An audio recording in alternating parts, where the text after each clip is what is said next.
আব্দুল্লাহ ইবনে মুবারক মহিলার কাছে আসলেন খোঁজ খবর নেয়ার জন্য। মহিলাকে তিনি সালাম দিলেন, আসসালামু আলাইকুম ওয়া রাহমাতুল্লাহ। আমার ভাইয়েরা, কেউ যখন কাউরে সালাম দেয় উত্তরে আমরা কি বলি? ওয়া আলাইকুম আসসালাম, ঠিকই না? কিন্তু আব্দুল্লাহ ইবনে মুবারকের সালামের জবাবে মহিলা স্বাভাবিকভাবে না দিয়ে কোরআন থেকে একটা আয়াত পড়ে এর জবাব দিলেন। মহিলা জবাব দিলেন, সালামুন কাওলাম মির রব্বির রহিম, দয়াময় প্রতিপালকের পক্ষ থেকে তোমার উপরও শান্তি বর্ষিত। আব্দুল্লাহ ইবনে মুবারক বলছেন, মাগো সবাই তো হজ থেকে চলে গেছে, আপনি একা কেন পড়ে আছেন? এবার মহিলা জবাব দিল, কোরআনের আরেকটা আয়াত তেলাওয়াত করি। এবার মহিলা বলল, মাইয়ুদলিলিল্লাহু ফামা লাহু মিন হাদ, আল্লাহ যাকে পথ ভ্রষ্ট করেন তাকে পথ দেখানোর মতো কেউ থাকে না। মহিলা বুঝায় দিলেন, আমি পথ হারায় ফেলছি তো এজন্য একা এখানে পড়ে আছি। আব্দুল্লাহ ইবনে মুবারক জিজ্ঞেস করলেন, মাগো কত সময় পর্যন্ত আপনি এখানে পড়ে আছেন? এবার মহিলা এই জবাবটাও একটা কোরআনের আয়াত দিয়ে দিল। মহিলা জবাবে বলল, সালাসালায়ালিন সাওয়িয়া, লাগাতার 3 রাত ধরে আমি এখানে পড়ে আছি। আব্দুল্লাহ ইবনে মুবারক একটু অবাক হচ্ছেন, কি ব্যাপার, যেই কথাই জিজ্ঞেস করি প্রতিটা কথার উত্তর কোরআন থেকে দেয়। বলে, মাগো 3 রাত ধরে এখানে পড়ে আছেন, নিশ্চয়ই কোনো ভালো কিছু আপনি খেতে পান নাই। এই কথার জবাবে মহিলা কোরআন থেকে আরেকটা আয়াত তেলাওয়াত করলো, আল্লাযী হুয়া ইউতঈমুনি ওয়া ইয়াসকিন। আল্লাহু আকবার, সুমহান সেই সত্তা যিনি আমাকে পানাহার করেছেন, পানাহারের বন্দোবস্ত করেছেন। আল্লাহু আকবার। আব্দুল্লাহ ইবনে মুবারক বললেন, মাগো একা একা হয়তো ভালো কোনো খাবার আপনি পান নাই, আমার কাছে ভালো কিছু খাবার আছে, আপনি চাইলে খেতে পারেন। এর জবাবে মহিলা পবিত্র কোরআন থেকে আরেকটি আয়াত তেলাওয়াত করলেন। এবার মহিলা বললেন, সুম্মা আতিম্মুস সিয়ামা ইলাল লাইল, মহিলা বললেন, অতঃপর তোমরা তোমাদের রোজাকে রাত পর্যন্ত পূর্ণ করো। তিনি বুঝায় দিলেন, আমি তো রোজা রাখছি, আপনার খাবার আমি গ্রহণ করতে পারবো। আব্দুল্লাহ ইবনে মুবারক চিন্তা করে, তো সাংঘাতিক মহিলা, কোরআনের বাইরে কোনো কথা বলে না। আব্দুল্লাহ ইবনে মুবারক বললেন, মাগো যেহেতু এখন হজের পরবর্তী সময়ে নিশ্চয়ই আপনি কোনো ফরজ রোজা রাখেন নাই, নফল রোজা রাখছেন।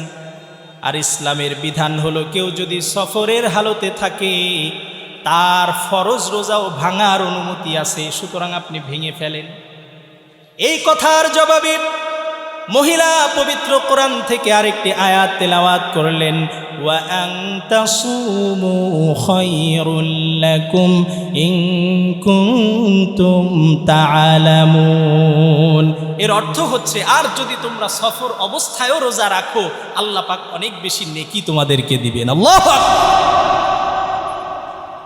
আব্দুল্লাহ ইবনে মুবারক অবাক হয়ে জিজ্ঞাসা করলেন, মাগো যতগুলো কথা আপনাকে আমি জিজ্ঞাসা করেছি সবগুলো কথার উত্তর কোরআন থেকে দিয়েছেন, কারণ কি? এবার মহিলার জবাবে পবিত্র কোরআন থেকে আরো একটি আয়াত তেলাওয়াত করলো। মহিলা এবার পড়তে লাগলো, মা ইয়ালফিজু মিন কাউলিন ইল্লা লাদাইহি রাকীবুন আতীদ।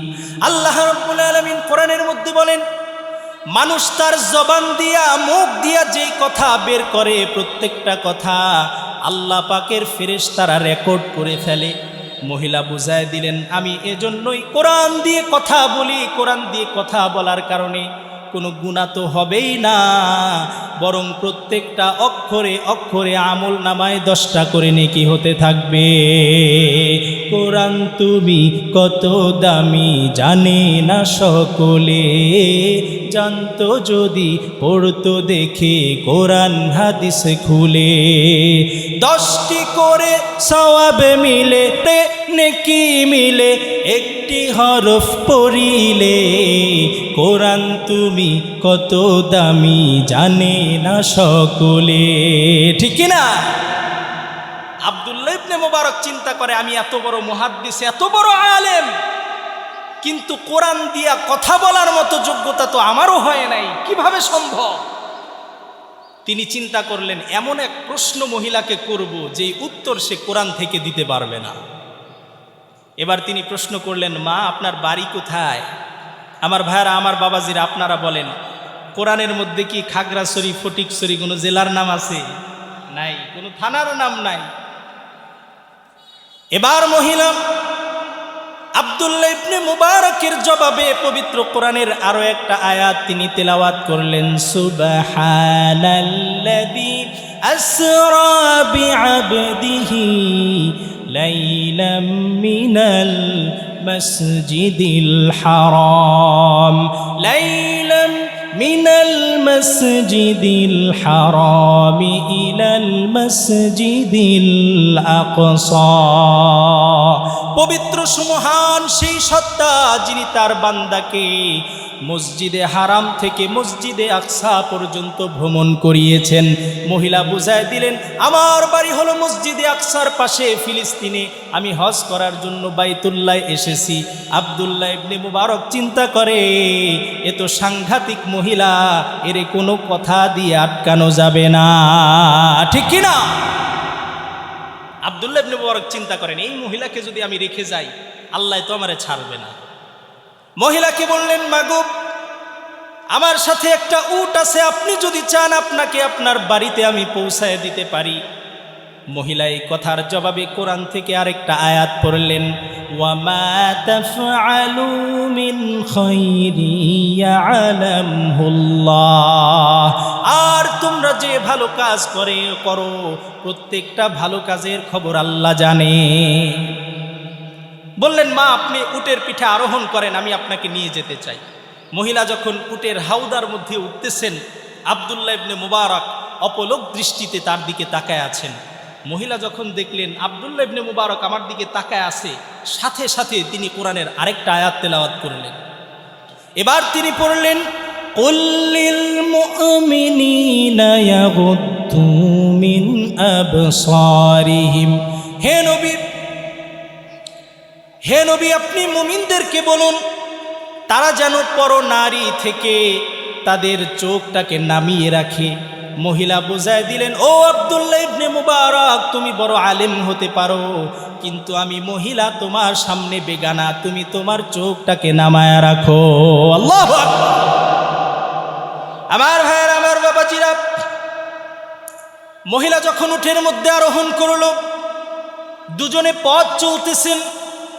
আব্দুল্লাহ ইবনে মুবারক জিজ্ঞেস করলেন, মা আপনার কোনো সন্তান সন্ততি আছে নাকি?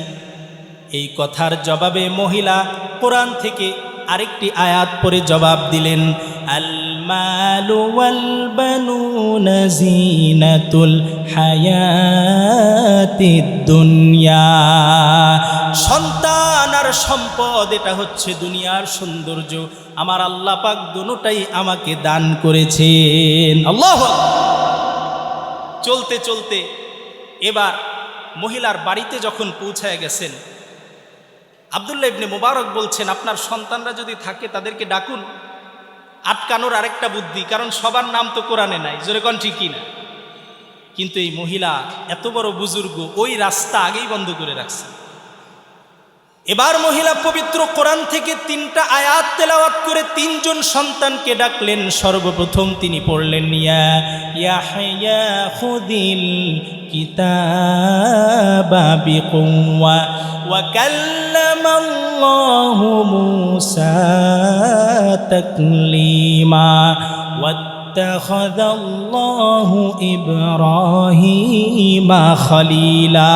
আল্লাহু আকবার। তিনি বুঝাইলেন, একজনের নাম ইয়াহইয়া, একজনের নাম মূসা, আরেকজনের নাম ইব্রাহিম। আমার ভাইয়েরা একটু খেয়াল করেন, আমরা যখন আমাদের বাড়িতে যখন কোনো মেহমান আসে আমরা কি করি? অধীনস্থ কাউকে তাড়াতাড়ি কিছু টাকা দিয়ে বাজারে পাঠাই, যাও কিছু ফল কিনে নিয়ে আসো, কিছু নাস্তার ব্যবস্থা করো, জোরে বলেন ঠিকই না? এবার মহিলা তার সন্তানদেরকে বাজারে পাঠাবে কিছু খাবার আনার জন্য, কারণ মেহমানদারি তো করাতে হবে।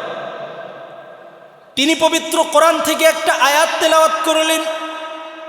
সূরাতুল কাহফের মধ্যে আল্লাহ পাক সেই আয়াতটি নাজিল করেছেন। ওই যে গর্তের অধিবাসীরা 300 বৎসর ঘুমানোর পরে, ঘুম থেকে জাগ্রত হওয়ার পরে স্বর্ণ মুদ্রা দিয়া একজনকে বাজারে পাঠাইছিল। জোরে বলেন ঠিক কিনা? মহিলা এবার তেলাওয়াত করলেন, ফাবাআসু আহাদাকুম বিওয়ারিকিকুম হাদিহি ইলাল মাদিনা। মহিলা নিজের পক্ষ থেকে কিছু রৌপ্য মুদ্রা, স্বর্ণ মুদ্রা দিয়া বললেন, তাড়াতাড়ি তোমাদের একজন বাজারে চলে যাও, সেখান থেকে উত্তম কিছু খাবার কিনে নিয়ে আসো। আমার ভাইয়েরা, আমার বাবাজিরা, খাবার আনা হলো। টেবিলের মধ্যে যখন খাবার পরিবেশন করা হলো, এবার মহিলা আব্দুল্লাহ ইবনে মুবারককে অনুরোধ করছেন। কিভাবে অনুরোধ করবেন? খাওয়ার জন্য। তিনি কোরআন থেকে আরও একটি আয়াত তেলাওয়াত করলেন। আল্লাহ পাক যেই আয়াতটি জান্নাতীদের ব্যাপারে নাজিল করেছেন, তিনি তেলাওয়াত করতে লাগলেন, কুলু ওয়াশরাবু হানিআম বিমা আসলাফতুম ফিল আইয়ামিল খালিয়া। তোমরা খাও, পান করো, বিগত দিনে তোমরা যে ভালো কাজ করেছো তার বিনিময়ে। মহিলা বুঝায় দিলেন, বাইতুল্লাহ থেকে বাইতুল মুকাদ্দাস পর্যন্ত কষ্ট করে আমারে আপনি নিয়ে আসছেন, বড় ভালো কাজ করেছেন, মেহমানদারি স্বরূপ কিছু খাবার আপনি গ্রহণ করেন। আমার ভাইয়েরা, আব্দুল্লাহ ইবনে মুবারক অবাক হয়ে এবার সন্তানদেরকে একটু আড়ালে ডেকে জিজ্ঞাসা করতেছেন, কি ব্যাপার বাবা, তোমার মায়ের সাথে বাইতুল্লাহ থেকে এই পর্যন্ত সফর করলাম, সারা রাস্তায় কোরআনের বাইরে তোমার মা একটা কথা বলে নাই, কেমনে সম্ভব হলো? এবার সন্তানেরা জবাব দিল, ও আব্দুল্লাহ ইবনে মুবারক, আমরা আমাদের বুঝ হওয়ার পরে দেখতেছি 40 বছর পার হয়ে গেছে, আমাদের মায়ের মুখ থেকে কোরআনের বাইরে কোনো কথা শুনি নাই। আল্লাহু আকবার! তারা কেমন কোরআনের আশিক ছিল, আর আমাদের কি অবস্থা? আহারে, যারা কোরআন পড়তে পারি না, আমরা একটু কোরআনটা শিখার চেষ্টা করব। আর যারা পারি, আমরা তো বড় অবহেলা করি, কোরআনটাকে পড়ি না, আলমারির মধ্যে সাজায় রাখি। এমন কোনো মুসলমান পাওয়া যাবে না যার ঘরে একটা কোরআন নাই। জোরে কোন ঠিক কিনা? কিন্তু এই কোরআনটাকে আমরা তেলাওয়াত করি না। কোরআন বড় আফসোস করে বলে, কবি কত সুন্দর করে বলেছেন, ताकों में सजाया जाता हो, आँखों में लगाया जाता हो, तावीज़ बनाया जाता हो, धो धो को पिलाया जाता हो, जब कौल कसम लेने के लिए तकरार की नौबत आती है, तब मेरी ज़रूरत पड़ती है, हाथों पे उठाया जाता हो। কোরআন বড় আফসোস করে বলে, এই কোরআনকে কাগজের মধ্যে লিখে তাবিজ বানানো হয়, পানির মধ্যে ফু দিয়ে অসুস্থ ব্যক্তিকে খাওয়ানো হয়, দুই বন্ধুর মধ্যে কথা কাটাকাটি হলে বলে, চল কোরআন ছুঁয়া বলবি, না হলে বিশ্বাস করবো না। জোরে কন ঠিক কিনা? কোরআন আফসোস করে বলে, আমারে প্রয়োজনে ব্যবহার করা হয়, কিন্তু আল্লাহ পাক তো আমারে পাঠাইছে নিজে তেলাওয়াত করার জন্য, নিজেও শিখবে, আরেকজনকেও শিখাবে। ঠিক কিনা? শেষ কথা, লোহা যদি অনেক দিন কেউ ব্যবহার না করে মরিচা পড়ে যায়। জোরে কন ঠিক কিনা? আল্লাহর নবী বলেন, ও আমার সাহাবারা, ইন্নাল কুলুবা ইয়াসদাউ কামা তাসদাউল হাদিদ, লোহা যেমন মরিচা পড়ে যায়, মানুষের অন্তরটা, কলবটাও মরিচা পড়ে যায়। সাহাবায়ে কেরাম জিজ্ঞাসা করলেন, ইয়া রাসূলুল্লাহ ওয়া মা জিলাউহা, ইয়া রাসূলুল্লাহ, ও আল্লাহর নবী, অন্তরের মরিচা দূর করার উপায় কি? লোহার মরিচা দূর করতে হলে সেটারে আগুনে পোড়াতে হয়, ঘষা মাজা করতে হয়। জোরে কন ঠিক কিনা? আল্লাহর নবী বলেন, অন্তরের মরিচা, ময়লা যদি দূর করতে চাও, এটার একটাই ওষুধ, সেটা হলো তিলাওয়াতুল কোরআন। ঠিক কিনা? আমাদের প্রভু এক, এক নবীর উম্মত উম্মত জীবন বিধানে ওই শিবানী কোরআন, ঠিক কিনা? আমাদের প্রভু এক নবীর উম্মত জীবন বিধানে ওই শিবানী কোরআন। তবে কেন এখনো হে মুসলমান এক হও করিয়াও ভান। বাইতুল্লাহ এক, আমাদের বাইতুল্লাহ কয়টা? একটা। বাইতুল্লাহ এক, মদিনা শরীফ এক, উহুদ পাহাড় এক, বদরের মাঠে একটা তো মরণার জীবন যে একটাই, একসাথে মিলে মিশে একটাই প্রাণ। তবে কেন এখনো হে মুসলমান এক হও করিয়াও ভান। জোরে কোন, ঠিক কিনা? আমাদের প্রভু এক নবীর উম্মত জীবন বিধান এক ওই শিবানী কোরআন। আল্লাহ রাব্বুল আলামিন যেন এই কোরআনের উপর আমাদেরকে আমল করে জীবন গঠন করার তৌফিক দান করেন, পড়ি আমিন। আল্লাহ রাব্বুল আলামিন এই দুনিয়াতে যত নবী রাসূল পাঠিয়েছেন আল্লাহ পাক সব নবী রাসূলকে আমার আল্লাহ পাক কোনো না কোনো মুজিজা দিয়েছেন। জোরে বলেন ঠিক কিনা? আমি অনুরোধ করব আপনারা কথাগুলো দিলের কান দিয়া শুনবেন। আল্লাহ পাক যেন কথাগুলোর উপর আমাদের আমল করার তৌফিক দান করেন, পড়ি আমিন। আল্লাহ পাকের একজন প্রিয় নবী ছিলেন, যেই নবীকে আল্লাহ পাক মুজিজা হিসেবে একটা লাঠি দিলেন। একটু আওয়াজ করে বলুন তো নবীর নাম কি? মাশাআল্লাহ, আপনারা অনেক ভালো, আমার চাইতে ভালো জানেন। মূসা নবীকে আল্লাহ মুজিজা হিসেবে লাঠি দিলেন। কেমন পাওয়ার ছিল এই লাঠিতে! আল্লাহর হুকুমে লাঠি ছেড়ে দিলে জীবন্ত সাপ হয়ে যেত। জোরে বলুন ঠিক কিনা? আবার মূসা নবীকে ফেরাউন তার বাহিনী নিয়ে ধাওয়া করেছে।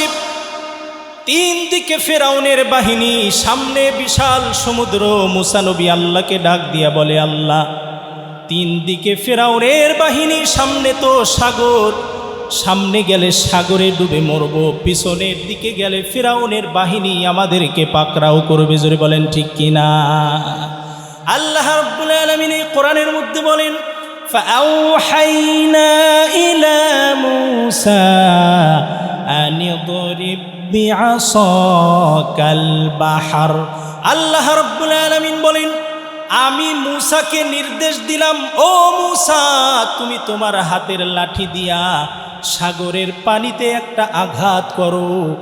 কোরআন সাক্ষী, মূসা নবী সাগরের পানিতে আঘাত করতে দেরি হয়, আল্লাহ পাক সাগরের মাঝখানে 12টি রাস্তা তৈরি করতে দেরি করেন না। সুবহান। আমার ভাইরা, তাহলে মূসা নবীকে মুজিজা হিসেবে দিলেন লাঠি। খুব খেয়াল, দাউদ আলাইহিস সালামকে আল্লাহ এমন মুজিজা দিয়েছেন, তিনি ছিলেন এমন একজন মানুষ, তিনি লোহা দিয়ে বিভিন্ন জিনিস বানাতেন, দা, কোদাল, খুন্তি এগুলো বানাতেন। আল্লাহ পাক এমন মুজিজা দিলেন, লোহাকে 2 হাতের মধ্যে নিয়ে চাপ দিতে দেরি হতো, লোহাটা মোমের মতো গলে পানি হয়ে যেতে দেরি হতো না। সুবহানাল্লাহ। আবার আল্লাহ রাব্বুল আলামিন দাউদ নবীকে এত সুন্দর কণ্ঠ দিলেন, সুমধুর কণ্ঠে তিনি যখন আল্লাহ পাকের পবিত্র কিতাব জাবুরের তেলাওয়াত করতেন, আসমানের উড়ন্ত পাখিগুলা মুগ্ধ হইয়া হযরতে দাউদ নবীর চারপাশে বসে যেত। আল্লাহু আকবার। তাহলে দাউদ নবীকে একটা মুজিজা দিলেন। আবার সুলাইমান নবীকে মুজিজা দিলেন, এমন মুজিজা, তিনি তার সিংহাসন হাজার হাজার সৈন্য সামন্ত সহ বিনা ইঞ্জিনে এক সকালে 1 মাসের রাস্তা চলে যেতেন, আবার এক বিকালে নিজের জায়গায় ফিরে আসতেন। সুবহানাল্লাহ। ঈসা নবীকে আল্লাহ রাব্বুল আলামিন মুজিজা দিলেন। আল্লাহর নাম নিয়ে পুরাতন কোন কবরের সামনে গিয়া শুধু বলতেন কুম বিইজনিল্লাহ, বলতে দেরি হতো, মৃত মানুষ জীবিত হয়ে সালাম দিতে দেরি করত না। আবার আল্লাহর হুকুমে জন্মান্ধ ব্যক্তির চোখে হাত বুলায় দিলে চোখে আলো ফিরে আসতো। সুবহানাল্লাহ। আমার ভাইয়েরা, আমার বাবাজিরা, যে কথা বোঝাতে চাইলাম, দুনিয়ার সব নবীকে আল্লাহ রাব্বুল আলামিন কোনো না কোনো মুজিজা দিয়েছেন, কিন্তু নবীরা দুনিয়া থেকে চলে যাওয়ার সাথে সাথে মুজিজার কার্যকারিতা শেষ হয়ে গেছে, ঠিক কি না? মুসা নবী চলে গেছেন, ওই লাঠি দিয়ে আর কেউ সাপ বানাতে পারে। দাউদ নবী চলে যাওয়ার পরে ওই লোহা চেপে হাত ব্যথা করা ছাড়া কেউ কোনো গতি করতে পারে না। সুলাইমান চলে যাওয়ার পরে সিংহাসন নিয়ে আকাশে উড়বে বহু দূরের কথা, 1 ইঞ্চি জায়গা নড়তে পারে নাই। ঈসা নবী আল্লাহ পাক তাকে মৃত্যু দেন নাই, আসমানে উঠায় নিয়েছেন, জোরে কোন ঠিক কিনা? ঈসা নবী চলে যাওয়ার পরে জন্মান্ধকে আর কেউ সুস্থ করতে পারেন না। কিন্তু আপনার আমার নবী বিশ্ব নবী মুহাম্মদুর রাসূলুল্লাহকে আল্লাহ রাব্বুল আলামিন যতগুলো মুজিজা দিয়েছেন, সবগুলো মুজিজার মধ্যে সর্বশ্রেষ্ঠ মুজিজা হলো কোরআন। সর্বশ্রেষ্ঠ মুজিজা এই কোরআন। আল্লাহর নবী দুনিয়া থেকে চলে গেছেন, কিন্তু এই কোরআনের মুজিজা দুনিয়া থেকে শেষ হয়ে যায় না, জোরে বলেন ঠিক কিনা? আজও মানুষ এই কোরআনের তেলাওয়াত শুনবে, মানুষ চোখের পানি ফেলে ফেলে কাঁদবে, কোরআনের কথাগুলো মানুষ শুনবে, বিপদ থেকে হেদায়েতের রাস্তায় ফিরে আসবে, ঠিক কিনা? এর প্রমাণ কি? আসুন এর প্রমাণ আমরা কোরআন থেকে জানব। রাজি আছি তো ইনশাআল্লাহ? আল্লাহর নবী বিশ্ব নবী মক্কায় কাফেরদেরকে ইসলামের দিকে দাওয়াত দেন। হযরত ওমর ফারুক রাদিয়াল্লাহু আনহু তিনি তখনও ইসলাম গ্রহণ করেন নাই, কাফের অবস্থায় আছেন। মনে মনে চিন্তা করলেন, আজকে মুহাম্মদ রে গিয়া বড় শক্ত করে ধরবো, তারে শায়েস্তা করব, শাস্তি দিব। বলেন নাউজুবিল্লাহ। আমার নবীকে শাস্তি দেওয়ার মনস্থ করেছেন। হযরত ওমর বাইতুল্লাহর চত্বরে প্রবেশ করলেন। প্রবেশ করে তাকায় দেখেন আল্লাহর নবী নামাজের মধ্যে দাঁড়ায় আছেন। আল্লাহু আকবার। আল্লাহর নবী বিশ্ব নবী নামাজের মধ্যে সুমধুর কণ্ঠে আল্লাহ পাকের পবিত্র কালাম থেকে তিনি তেলাওয়াত করতেছিলেন। হযরতে ওমর তেলাওয়াত শুনতেছেন আর মনে মনে চিন্তা করতেছেন, মুহাম্মদ যেই কথা বলে নিশ্চয়ই কোনো জিনে মুহাম্মদ রে এই কথাগুলো শিখায়া দেয়। বলেন নাউজুবিল্লাহ। আচ্ছা, নবীজি যেই কথাগুলো তেলাওয়াত করছেন এটা কি কোনো জিনে নবীরে শিখাইছে? পেছনে দাঁড়িয়ে দাঁড়িয়ে হযরত ওমর চিন্তা করতেছেন, কোনো জিন মনে হয় মুহাম্মদকে শিখায়া দেয়। এমন সময় আল্লাহর নবী বিশ্ব নবী নামাজের মধ্যে তিনি তেলাওয়াত করতেছেন।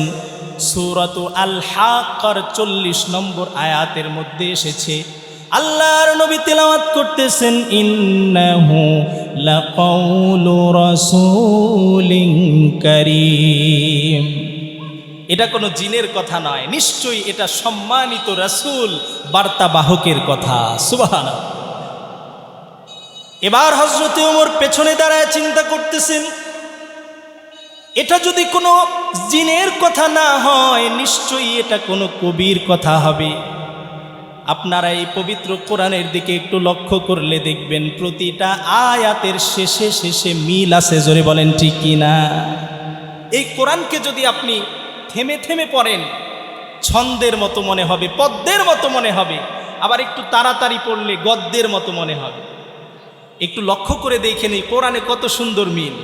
ওয়াশ-শামসি ওয়া-দুহাহা ওয়াল-কমারি ইযা তালাহা ওয়ান-নাহারি ইযা জাল্লাহা ওয়াল-লাইলি ইযা ইয়াগশাহা। জোরে বলি আল্লাহু আকবার। আবার সূরা রহমানের দিকে তাকান, আর রহমান আল্লামাল কুরআন খালাকাল ইনসানা আল্লামাহুল বায়ান। কত সুন্দর। ওমর চিন্তা করতেছেন, এটা যদি কোনো জিনের কথা না হয়, নিশ্চয়ই এটা কোনো কবির কথা। আল্লাহর নবী সাথে সাথে তেলাওয়াত করলেন, ওয়ামা হুয়া বিকাউলি শাইরিন কলিলাম মা তুমিনুন। না না না, এটা কোনো কবির কথা নয়, নিশ্চয়ই খুব কম সংখ্যক মানুষ তোমরা ঈমান এনে থাকো। সুবহানাল্লাহ। হযরত ওমর তো পিছনে দাঁড়ায় অবাক হয়ে যাচ্ছেন, কি ব্যাপার, আমার মনের মধ্যে কি চলে, এটা মুহাম্মদ জানলো কেমনে, সে তো আমারে দেখে নাই। হযরত ওমর চিন্তা করতেছেন, মুহাম্মদ তো শুধু কবি না, সে তো গণক হয়ে গেছে, জ্যোতিষী হয়ে গেছে। হযরত ওমর এই কথা যখন চিন্তা করেছেন, সাথে সাথে আল্লাহর নবী তেলাওয়াত করতে লাগলেন, ওয়ালা বিকাউলি কাহিনিন কলিলাম মা তাযাক্কারুন। না, এটা কোনো গণকের জ্যোতিষীর কথা নয়, নিশ্চয়ই খুব কম মানুষ তোমরা উপদেশ গ্রহণ করে থাকো। সুবহানাল্লাহ।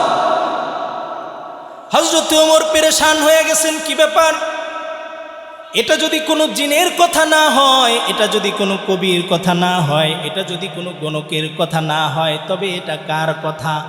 এই কথা যখনই হযরতে ওমর ভাবতেছেন, সাথে সাথে আল্লাহর নবী তেলাওয়াত করতে লাগলেন, তানজিলুম মির রব্বিল আলামিন। জগৎ সমূহের প্রতিপালকের পক্ষ থেকে নাজিলকৃত কোরআনের কথা। আল্লাহু আকবার। এই কোরআনের মুজিজা আছে না নাই? হযরত ওমর বলেন, তাফসীরে ইবনে কাসীরের বর্ণনা, আমি তখন ইসলাম গ্রহণ করি নাই, কিন্তু আমার মনে হচ্ছিল ইসলাম আর ঈমান তার শিকড় সুদ্ধা আমার কলিজার মধ্যে গেড়ে বসেছে। আল্লাহু আকবার। এই কোরআন হচ্ছে জীবন্ত মুজিজা। আল্লাহ পাক যত নবী দুনিয়াতে পাঠিয়েছেন, মোট আসমানি কিতাব পাঠাইছেন 104 খানা। জোরে বলেন কতগুলা? 103 কিতাবের সব বিকৃত হয়ে গেছে, কিন্তু এই কোরআন আজও পর্যন্ত, এই কোরআনের একটা আয়াত তো দূরের কথা, একটা শব্দ তো দূরের কথা, একটা অক্ষর তো দূরের কথা, একটা নক্তা পরিবর্তন কেউ করতে পারে? বাগদাদে একজন ইহুদি ছিল, যার ছাপাখানা ছিল। আপনারা বই ছাপানোর জন্য ইসলাম, ওই যে কি বলে, ইসলামপুরে যায় না, পুরান ঢাকা, সেখানে দেখবেন ছাপাখানা আছে। তো তৎকালীন যুগে একজন ইহুদির ছাপাখানা ছিল। তো সেই ছাপাখানায় সবাই গিয়া বই ছাপায় নিয়ে আসতো।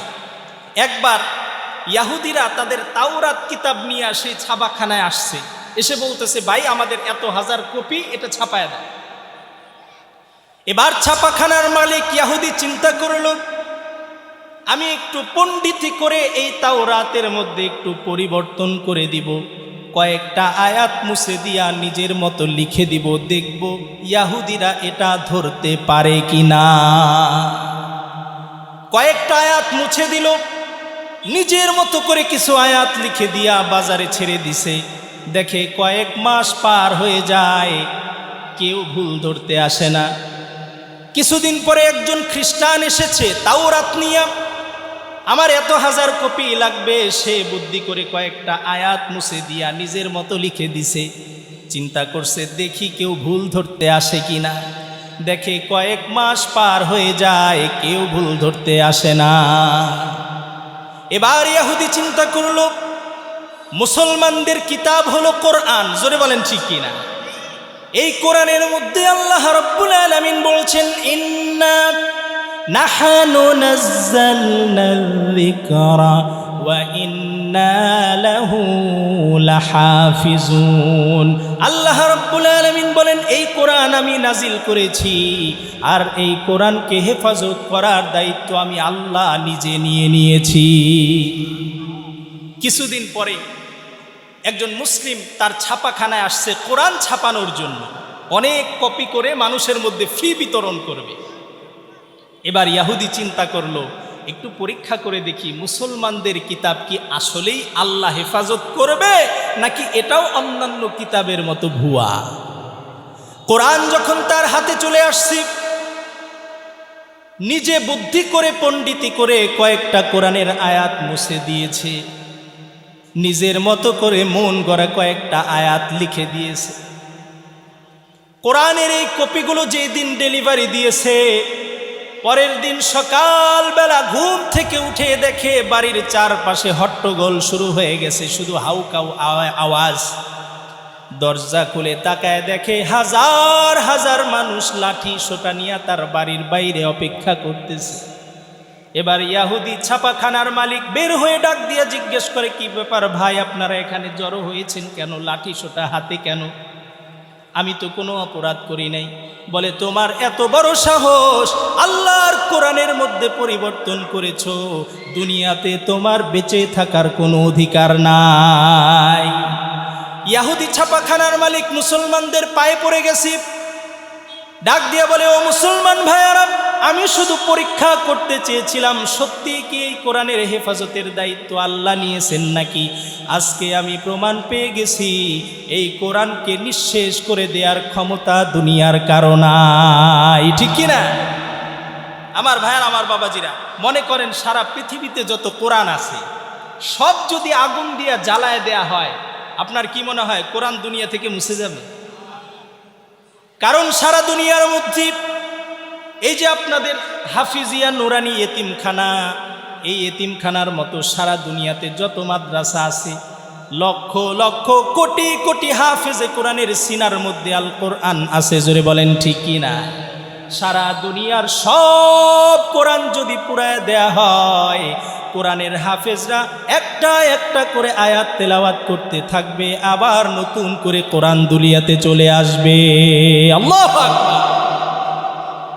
এজন্যই তো একজন হিন্দু শিল্পী, আপনারা নাম জানেন, নকুল কুমার বিশ্বাস, কত সুন্দর করে বলেছেন, যদি আগুন লেগে ধ্বংস হয়ে যায়,